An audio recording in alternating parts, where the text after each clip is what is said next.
Men yangi kelinchak edim. Hali uyimizda hamma narsa joyiga tushib ulgurmagandi. Bir kuni vannaxonamizdagi kran buzilib qoldi. Yoqda ozimcha ustalik qilmoqchi bo'ldim, ammo bo'lmadi. Oxiri majburan qo'limga telefon olib, mahalladan bironta usta chaqirishga to'g'ri keldi. Ko'p o'tmay eshik jiringladi. Eshikni ochsam, qarshimda qaddi-qomati kelishgan, yoshi 25larga borar-bormas, chiroyli tabassumli bir yigit turardi. Qo'lida asboblar qutisi, yuzida ishonch bilan qarab turardi. Uning nigohi menga bir zumda ta'sir qildi. "Assalomu alaykum, opa, sizning vannangiz buzilibdi, to'g'rimi?" dedi u muloyim ohangda. Men unga qarab biroz hayajon bilan: "Va alaykum assalom, ha, shunaqa, marhamat, ichkariga kiring", dedim. U kirdi, vannaxonaga yo'l oldi. Men esa kozimni undan olib qocholmasdim. U qutisini yerga qo'yib, kranni asta yecha boshladi. Uning har bir harakati ishonchli va mahoratli edi. Menga galati bir iliqlik berardi. Bir mahal u yon cho'ntagidan kalit izlar ekan, bexosdan qo'limdan tutib qoldi. Go'yoki u ham sezmasdan qilingan harakatdek tuyuldi. Ammo qo'li issiq, kuchli va bir oz tebranib turgan qo'llarimni mahkam his qildi. O'sha lahza yuragim tez ura boshladi. Ichimda uyg'ongan hissiyotlar meni chalgitdi. Ko'zlarimni olib qochdim, ammo u tabassum bilan qarab turardi. Uning qo'li hali ham mening qo'limni asta ushlab turardi. Men esa qaltirab ketdim. Yuragim go'yo tomogimga tiqilib chiqayotgandek, lablarim quruqshab, nafasim tezlashib ketdi. U bir zum jim qoldi, so'ng ko'zlarini menga qadab: "Kechirasiz, bexosdan ushlab qoldim", dedi, ammo nigohi butunlay boshqacha edi. Go'yo u gapidan ko'ra ko'zi ko'proq narsani aytayotgandek tuyulardi. Men jilmayib qo'ydim. "Hech qisi yo'q", dedim, ammo ovozim titrab chiqdi. U esa asta qo'limni qo'yib yubordi, lekin barmoqlarning izi, iliqligi hali ham terimda qolgandek edi. U yana ishlashga tutindi. Men esa yonida tik turib qoldim. Nega ketmadim, bilmadim, ichimda qandaydir kuch uni kuzatishga majbur qilardi. U qulfni ochib, suvning taqillatib oqayotgan ovozini tingladi. Sochining bir necha tolasi peshonasiga tushib qolgandi. Men esa bilmay qoldim-u, qo'limni uzatib, u tolani yuzidan surib qo'ydim. O'zim ham hayron bo'ldim. U ko'zlarini katta ochib menga qaradi, so'ng jilmaydi. "Rahmat", dedi past ovozda. O'sha lahza orasimizda begona bo'lmagan bir tuyg'u tugildi.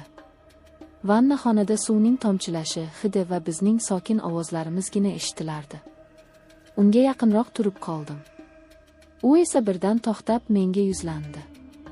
Nigohlari meni butunlay o'ziga tortardi.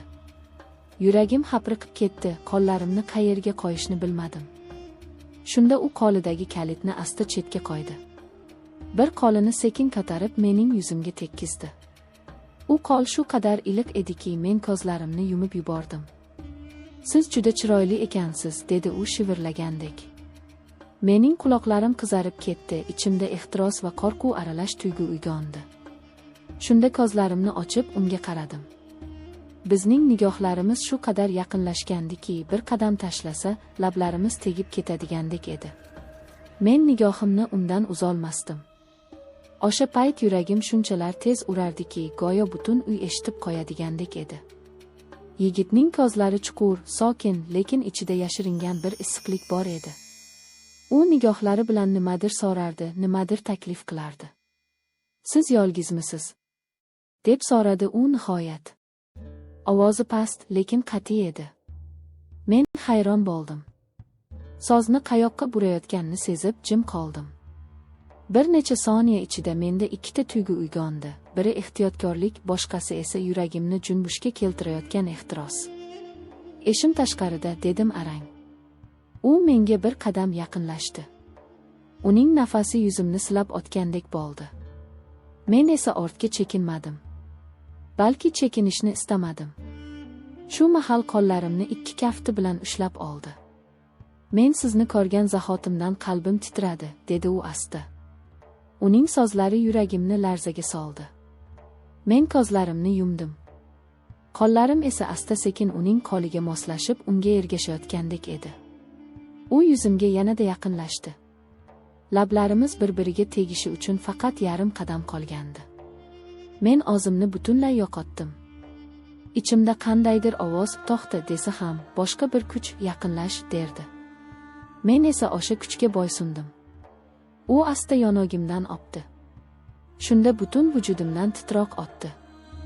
Men beixtiyor ko'zlarimni katta ochdim, u esa jilmayib qarab turardi. Ko'zlarda mehr ham, ehtiros ham aralashib ketgandi. Sizning qo'lingiz juda nozik ekan, dedi u qo'limni ohista silab. Men birinchi marta bunchalik hayajonlanyapman. Men esa kulimsirab boshimni ekdim. Ichimda quvonch, hayajon va qo'rquv birga chulgab olgandi. Vannaxonada suvning tomchilashi ham bizning yurak urishimizga monand ohangda eshitilardi. U asta mening yelkamga qo'lini qo'ydi. Men esa qo'rqmay unga yaqinlashdim. Bir lahza ko'zlarimiz yana to'qnashdi.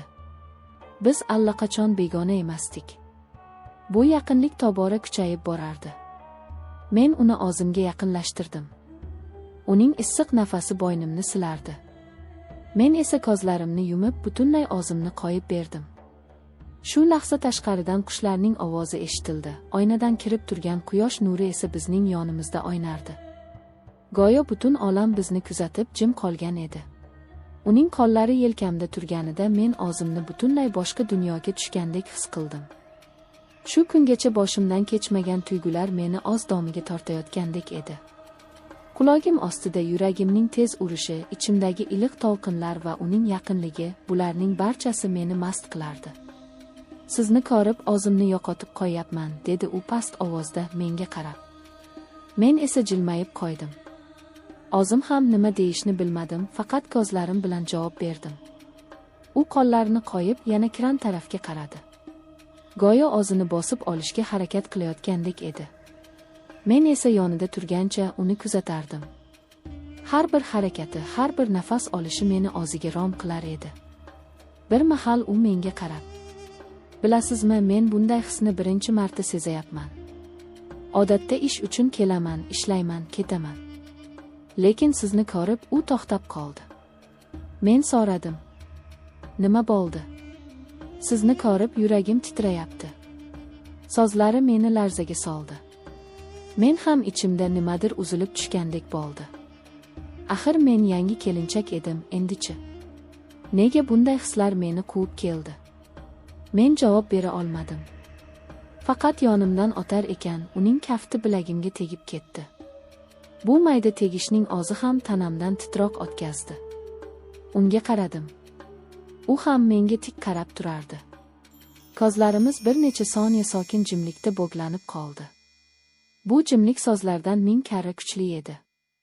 U qadam tashladi, men esa orqaga emas, aksincha, unga tomon bir qadam yaqinlashdim.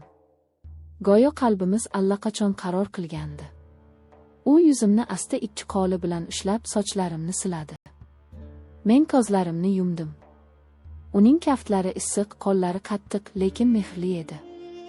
"Men sizni unutolmayman", dedi u ovozida ehtiros bilan birga titroq bor edi. Men esa pichirlab: "Men ham", dedim beixtiyor. Shu payt tashqaridan mahallaning shovqini eshitildi. Bolalar yugurib o'ynardi, qariyalar suhbat qurardi. Lekin biz uchun u ovozlar uzoq-uzoqlarda edi. Biz esa faqat bir-birimizni eshitardik. U lablarini menga yaqinlashtirdi. Nafasi yuzimni qitiqlardi. Men esa ichimdan titrab, lekin qarshilik ko'rsata olmay, o'zimni unga yaqinlashtirdim. Bizning orasimizda endi hech qanday masofa qolmadi. Shu ondan boshlab bizning hikoyamiz asta-sekin, ammo chuqur oqimda davom etardi. Kunlar o'tdi. Har safar u ishlash bahonasida kelardi. Men esa har gal uning kelishini sabrsizlik bilan kutardim. Avvaliga vannadagi, keyin oshxonadagi mayda ta'mirlar uchun chaqirardim. Har safar ko'zlarimiz to'qnashganida o'sha birinchi lahzani eslardik. Bir kuni u kelganida men unga choy damlab berdim. Stol atrofida birga o'tirib suhbatlashdik. U menga o'zining bolaligidan, orzularidan, oilasidan gapirib berdi.